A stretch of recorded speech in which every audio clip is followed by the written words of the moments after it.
आप अपनी जर्नी के बारे में बताएं। आप सिंगर तो हैं लेकिन एकेडमी से भी जुड़े हुए हैं। आपने बहुत सारे अंतर्राष्ट्रीय जो थे सम्मान भी आपको मिले हैं। कैसे ये आपकी उपलब्धियां रही हैं और कैसे आप इतनी ऊंचाइयों तक पहुंचे? मैं एक वैसे तो बिजनेसमैन फैमिली से बिलोंग करता हूँ और एक बिजनेसमैन फैमिली में अगर कोई सिंगर हो जाए तो उसके लिए थोड़ी मुश्किल बात हो जाती है।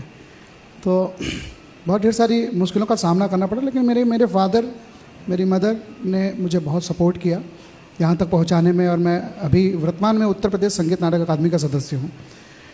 सरकार हमारी जो भारतीय जनता पार्टी की हमारी परम पूज्य योगी आदित्यनाथ जी महाराज की जो सरकार है, मेरा ये मानना है कि ये जो सरकार है वो कलाकारों के उत्थान का और देश के सांस्कृतिक उत्थान की सरकार है।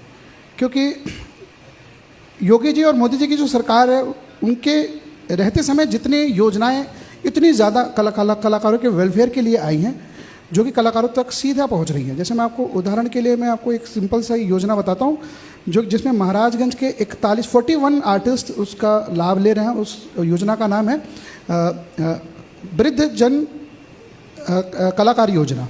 जो अगर कलाकार रिटायर हो गया आफ्टर द एज ऑफ 70 और या फिर एक्सीडेंट में उसे कोई चोट लग गई, वो काम करने लायक नहीं है, तो उसको हमारी सरकार जो भारतीय जनता पार्टी की सरकार है और हमारी संस्कृति मंत्रालय जो है 4000 रुपया प्रति माह पेंशन देती है।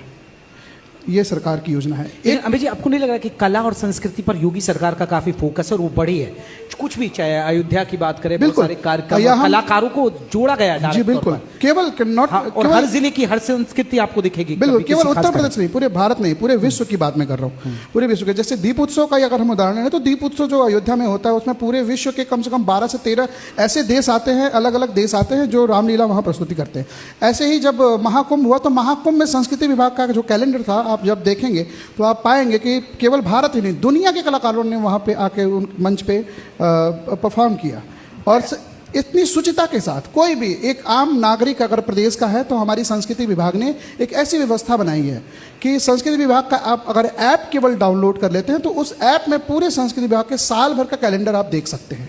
और कोई भी कलाकार जो अगर स्ट्रगल कर रहा है और वो ये अपने आप को साबित करना चाहता है कि वो आर्टिस्ट है, तो वो कल्चर डिपार्टमेंट के वेबसाइट पे जाए और upculture.in पे अपने खुद को रजिस्टर्ड करे और वो रजिस्टर्ड कलाकार हो जाएगा और उसको गवर्नमेंट काम देगी, उसको गवर्नमेंट मंच देगी जिले स्तर पे। और जो आप बात करें, ये हमने देखा, ऑब्जर्व भी किया कि कई, चाहे वो हम राम मंदिर प्राण प्रतिष्ठा हो या फिर आप जो महाकुंभ की बात करें, क्या अब लग रहा है कि जो लोकगीत बीच में थोड़े से डाउन था, लोग नहीं सुनते थे, अब लेकिन धीरे धीरे फिर से वो ट्रेंड आ गया है, लोग सुन रहे हैं उस लोकगीत को? क्योंकि मैंने आपका देखा प्रोफाइल, उसमें आपने कई कजरी गीत भी गाए हैं जो यहाँ की पहचान भी है लोक संस्कृति की। क्या लग रहा है कि अब इसको बढ़ावा मिल रहा है? बिल्कुल, मैंने कहा ना, ये कलाकारों का उत्थान का और संस्कृति के उत्थान का काल चल रहा है।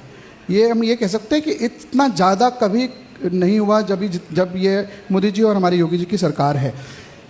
ये जितने भी उत्सव हो रहे हैं उसमें तो कलाकारों को मिल रहा है, लेकिन मैं आपको बताना चाहता हूँ कि आगे भी संस्कृति विभाग का एक रोड मैप हम लोगों ने बनाया है। चूँकि मैं संस्कृति विभाग का ही सदस्य हूँ तो मुझे चीज़ें पता चलती रहती है। जैसे हम ODOP कर रहे हैं, वन डिस्ट्रिक्ट वन प्रोडक्ट, जैसे हम अभी हाल ही में संस्कृति विभाग ने वन डिस्ट्रिक्ट एक जिला एक व्यंजन पे काम किया कल्चर का। तो ऐसे हम अभी करने जा रहे हैं एक जिला एक कला, उस पर भी काम करने जा रहे हैं। तो अगर वो हम करते तो हमारे महाराजगंज में 2 लोक कलाएं ऐसी हैं जो बहुत ज़्यादा पूरे वर्ल्ड वाइड मतलब एक्सेप्टेंस उनका है, पर हम महाराजगंज में उस चीज़ को बहुत ज़्यादा प्रमोट नहीं कर पाते। एक पहला नृत्य की कला है फरुआई जिसको कहते हैं, और दूसरी गायन की एक कला जिसे बिरहा कहते हैं।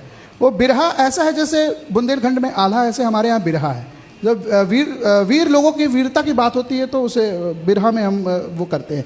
तो ये जो लोक कलाएं हैं या कजरी की जो आप बात, ये सारी लोक कलाओं को एक बहुत ही बेहतरीन प्लेटफॉर्म भी मिल रहा है और प्लेटफॉर्म के साथ साथ रोजगार भी मिल रहा है। चलिए, अब प्रोग्राम के आखिरी पड़ाव पर और जब समापन